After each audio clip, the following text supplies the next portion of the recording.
guys चाहिँ हामी कटाली कोडुल्यो नराम्रो पार गरेको एकदम अप्ठ्यारो पार नराम्रो भन्नाले पनि पार चाहिँ हाम्रो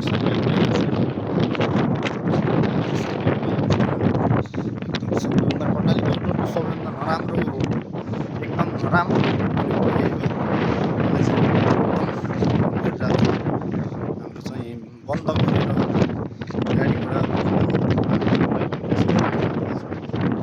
माल पनि एकदमै हालेको छ यस्तो राम्रो छ देख्न सक्नुहुन्छ तपाईँले आएर पनि देख्न सक्नुहुन्छ होइन सबै हाम्रो रेडी छ बनाउँदैछु होइन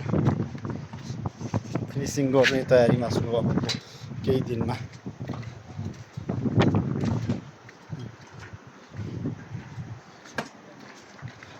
विकास यसरी भइरहेछ भन्ने कुराहरू तपाईँहरूमा देखाउन चाहन्छु